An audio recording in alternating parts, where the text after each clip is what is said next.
ምናልባት ዶክተር አብይ ስልጣን ይሰጡኛል ብለህ ጓጉተህ ከሆነ መንገድ እየጠረቅ ያለው አይደለም። የብልጽግናና የቤተ ክህነት ሹመት የዶሮ ቁልፍ ነው ወላሂ። የመንግስት አመራር ነበሩ፣ ከፍተኛ አመራር ዩኒቨርሲቲ የሚሰጡ መምህራን የመንግስት ፖሊሲና ስትራቴጂ ያሰለጥን ነበር፣ አመራሮችን ያሰለጥን ነበር። ኢትዮጵያን ብሎ እንደዚህ ባለም ላይ ዞሮ ንግግር አድርገህ ሰው የለም በኔ ሱዛን ግን ይህ ሰውዬ ዝም ብላ እንትን ካየው ለአለባበሱ እንደው እዛ ላይ ስመለከተው ሱቲ ነው የለበሰው። ሁሌ ሲሯሯጥ አንተ እኮ ስትቸገር የሚረዳ የአማራ ልጅ ብቻ ነበር።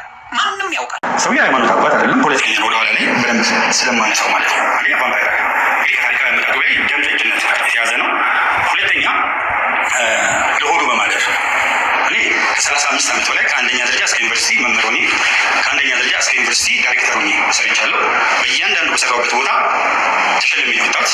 አድማስ ዩኒቨርሲቲ ቀላል ነገር ባነሳለ ተማሪዎች የዲግሪ ተማሪዎች ወርቅ ሸልመው ዩኒቨርሲቲው ልዩ እውቅና ሰጥቶኝ ቦሌ መሰናዶ ትምህርት ቤት እንደዚሁ 14 ዓመት ሰፊ የሰራሁባቸውን ለማንሳት ነው ሰርቼ አንድ መምህር ወንድና አንድ ሴት ሲሸለሙ ተሸላሚ ነኝ። እዛ ውስጥ ብዙ ገብቼ የመምህራን ማህበር ሊቀመንበር ነበርኩ ከፍተኛ ደረጃ፣ የመንግስት አመራር ነበርኩ ከፍተኛ አመራር፣ ዩኒቨርሲቲ የሚሰለጥኑ መምህራንን የመንግስት ፖሊሲና ስትራቴጂ አሰለጥን ነበር፣ አመራሮችን አሰለጥን ነበር።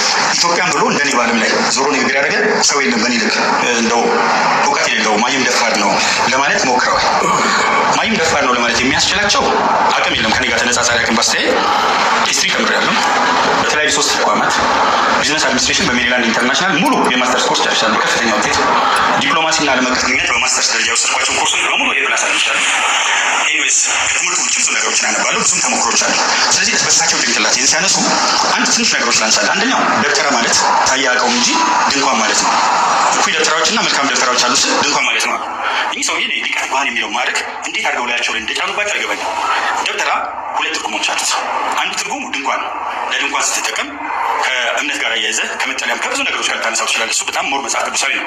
ሁለተኛው ደብተራ ከቄስና ከዲያቆን ከፍ ያለው በቤተክርስቲያን ትምህርት እነ ግራጌታ፣ እነ ቀኝ ጌታ፣ እነ መርጌታ፣ እነ አለቃ የሚጠሩበት የጋራ ስም ነው። ይህን ማንኛውም ተራ ሰው ጉግል አድርጎ ቻት ጂፒቲ ተጠቅሞ ኤአይ ተጠቅሞ በሚፈልገው መንገድ ቢጠይቅ የሚያገኘው ነገር ነው። እስከተፈለገ ደግሞ መዝገበ ቃላትን ቢያዩት የሚሉት አንደኛው እውቀት እንደሌላቸው ደብተራ ትርጉም መረዳት ያልቻሉ ሊቀ ትጉሃን ናቸው። ሊቀ ድንዙዛን ያሉ እንግዲህ ቀደም ሲል የሰማነው የመምህር ታዬ ቦጋለ አንድ ግለሰብን የተቸበት መንገድ ስናይ ነበር። ማለት መምህር ታዬ ቦጋለ ማለት በኢትዮጵያዊነት ብዙ ፕሮፓጋንዳዎችን ሲሰራ የነበረ እንደዚሁም ደግሞ ከራሱም አንደበት እንደሰማነው ከሆነ ብዙ አይነት አካዳሚሽያን ብዙ አይነት ትምህርቶችን ከውጭ ሀገርም በሀገር ውስጥም እንደዚሁም ደግሞ በሀገር ውስጥም ብዙ ኮሌጆችና ትምህርት ቤቶች እሱ ከተናገራቸው ማለት ነው መምህር እንደሆነ ነው እንግዲህ የላይፍ ኤክስፒሪየንሱ የሚያሳየው። ነገር ግን ከአንድ ግለሰብ ጋር በእንደዚህ አይነት መልኩ ወርዶ ደግሞ ግብ ሲፈጥር ሪሊ ይሄ ግለሰብ ከኋላ የሆነ የራሱ የሆነ ስትራቴጂ እንዳለው ምናልባት ኤክስፔክት ማድረግ ይቻላል ማለት ነው። እንግዲህ ታዬ ቦጋለ በተለያዩ መንግስታት ቢያንስ በኢህአዴግና አሁን ባለው መንግስት ደግሞ በተለያዩ ፕሮፓጋንዳዎችን ሲያራምድ ኢትዮጵያ በሚል በኢትዮጵያ ህዝብ ጋር ቢሆን ከፍተኛ የሆነ ተቀባይነት የነበረው ብዙ ህዝብ የሚደግፈው እንደሆነ አሁን ግን ወደ አሜሪካን ሀገር ምናልባት ከሄደ በኋላ ደግሞ ያመጣውን ለውጥ ባናቅም በእንደዚህ አይነት መልኩ እንግዲህ ከአንድ ግለሰብ ጋር ተጥዶ ትችቶችን ሲያቀርብ እያየ ነው ማለት ነው። እንግዲህ ከዚህ ጋር ተያይዞ አሁን ያለው ወቅታዊ ሁኔታ የሀገራችን ሁኔታ ምናልባት የሰዎችን ሀሳብ ዳይቨርት የሚያደርግ ሊሆን ይችላል። ግን ከግለሰብ ጋር ደግሞ በእንደዚህ አይነት መልኩ አንድ ከትልቅ መምህር ከምንለው በእንደዚህ አይነት መልኩ ወርዶ ደግሞ ስናገኘው ትንሽ መልካም አይሆንምና ምን ነክቶት ነው? እስቲ ቀጣዩን ቪዲዮ እንመልከትና እንምጣ። አይነት እርጥብ ሰገጤ ለጥቅም ሁሌ ሲሯሯጥ አንተ እኮ ስትቸገር የሚረዳ የአማራ ልጅ ብቻ ነበር።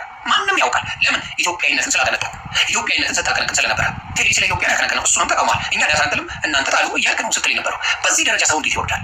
2 ጸጉር አውጥታል። ላቀ መኖር እኮ ምንም ችግር የለውም። እግዚአብሔር ከአንድ እንጀራ ብላ ሀገር ላይ ስለ ፖለቲካ ሳታወራ በሰላም አስተማሪ ሆነ መኖር ቀበሮ ለመኖር ትችላለህ ከነ ክብር። ለምን ትቀላለህ? ለምን ትወርዳለህ?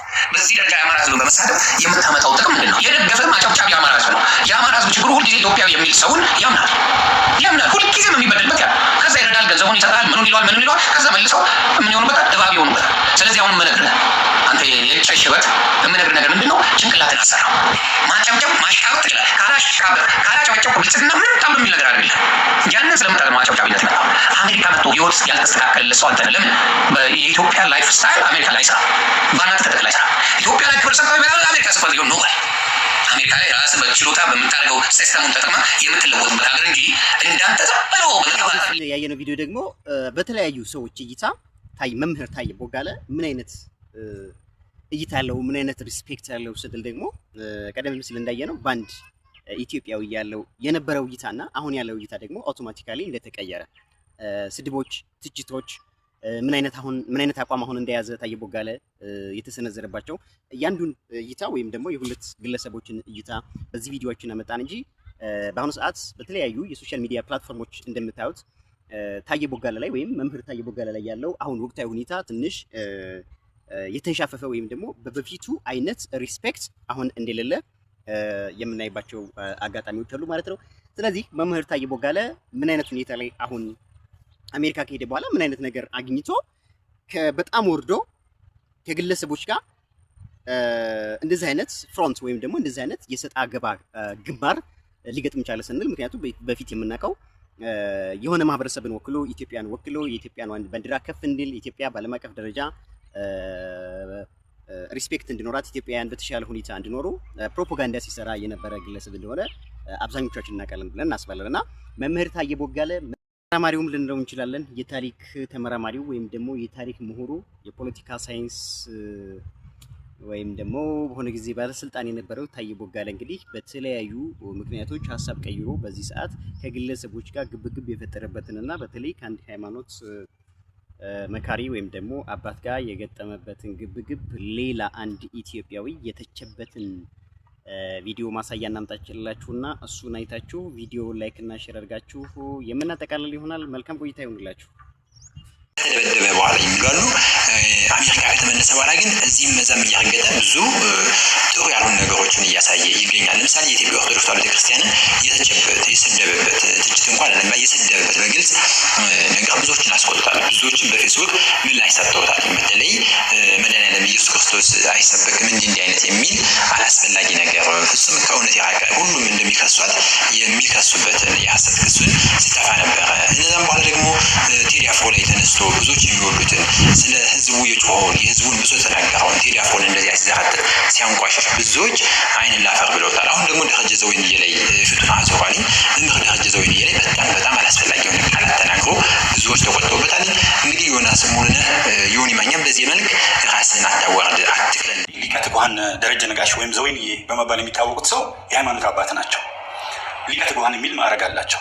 የእሳቸው ትልቁ ስራ መጽሐፍ ቅዱሳዊ እውነትንና የኦርቶዶክስ ቤተክርስቲያን አዋልድ መጽሐፍትን አንድምታዎች መተንተን፣ ክርስቲያኖች ወደ እግዚአብሔር መንግስት እንዲቀርቡ ማዘጋጀት፣ በኦርቶዶክስ እምነት ደግሞ ለስጋው ደግሞ እንዲበቁ ማድረግና የመሳሰሉት ነገር ትልቅ ተልኳቸው ነው። ነገር ግን ሞዓ ተዋህዶ የሚባል ከዚህ በፊት ስላነሳሁት አሁን ብዙ መሄድ አልፈልግም። ሞዓ ተዋህዶ የሚባል ጸረ ተዋህዶ፣ ጸረ ሀገር የሆነ አፍራሽ የሆነ በድሮ አስተሳሰብ ላይ የተቸነከረ አመለካከት አለ። የዛ አቀንቃኞች በዛ ሴል ውስጥ ያሉ ሰዎች በአንድ ወይም በሌላ መልኩ ጊዜ እየጠበቁ ይናደፋሉ። እኔን ከነከሱና ከተናደፉ ሰዎች ሰሞንኛው ደግሞ ተረኛ ብዙ ተረኞች አሉ። ተረኛ ሆነው የመጡት ዘወይንዬ ናቸው ወይም ሊቀ ትጉሃን ደረጀ ነጋሽ ናቸው። እና ያነሱት ነጥብ ታየ ቦጋለ ካሉ በኋላ 3 መሰረታዊ ነገሮችን አስቀምጡ። አንደኛ የምናደንቀው ብለው ጀመሩና አድኖ መግደል የሚባል በጣም አደገኛ መርዘኛ የደብተራዎች አካሄድ አለ። የእኩያን ደብተራዎች፣ የመልካሞቹ ደብተራዎች አይደለም፣ አድኖ መግደል እና 3 መሰረታዊ ነገሮች አስቀምጡ። አንደኛው እንዲህ የወረደ የዘቀጠ በዚህ ደረጃ አሳፋሪ የሆነ የሚል አንድ ነገር አስቀምጡ። ሁለተኛ ቫምፓየር የሚባል ከደም እጅ ጋር የሰዎችን ደም በመጠጣት ከሚደሰቱ ሳዲስቶች ተርታ መደቡኝ። ሶስተኛው ደግሞ ለሆዱ ሲል፣ አራተኛ ለፖለቲካ ትርፍ ሲል የሚል ነገር አቅርበዋል። ብዙ ማለት አልፈልግም። ስለምን ስለታየ ቦጋለ ከህዝብ ልብ ውስጥ የወጣን ሰው አሁን ብዙ መናገሩ የወደቀ ሳር ምሳር ይበዛበታል ስለሆነ መተው ይሻላል። ግን እንደው ለማስታወስ ያክል አንዳንዱን እንናገራለን። እንግዲህ ሲናገር መርዛማ ድንኳኖች ማለትም ክፉ የሆኑ እኩይ የሆኑ ደብተራዎችና በጎ የሆኑ ደብተራዎች ብሎ አነጻጽሯል። ታየ ወንድሜ እንዴት ተሳሳት? ደብተራ ማለት እኮ ስድብ አይደለም። ደብተራ ማለት ሰው አይደለም። ደብተራ ማለት ትርጉሙ ድንኳን ማለት ነው። ስለዚህ እኩይ ድንኳንና እኩይ ያልሆነ ድንኳን አለ ማለት ነው። ይህ እንግዲህ ያለማወቅን የሚያሳይ ነው። በሌላ መልኩ ታየ ቦጋለ ሲናገር እንግዲህ ከሞዓ ጋር ለማያያዝ ከፋኖ ጋር ለማያያዝ ሙከራዎችን አድርጓል። ምንም ነገር አይሳካለትም። ምክንያቱም አካሄዱ አቋም የለሽ ስለሆነ ህዝቡ አንቅሮ የተፋው ሰው ነውና። ሌላው ቀርቶ ስለ ሞዓ አንበሳ ሲናገር ከሰለሞን የመጣ አድርጎ ይናገራል። አይደለም። ሞዓ አንበሳ የይሁዳ ነው። ይሁዳ ዘምነገደ ይሁዳ፣ ከተማውም ይሁዳ ተብሎ የተሰየመ የያዕቆብ ልጅ ነው።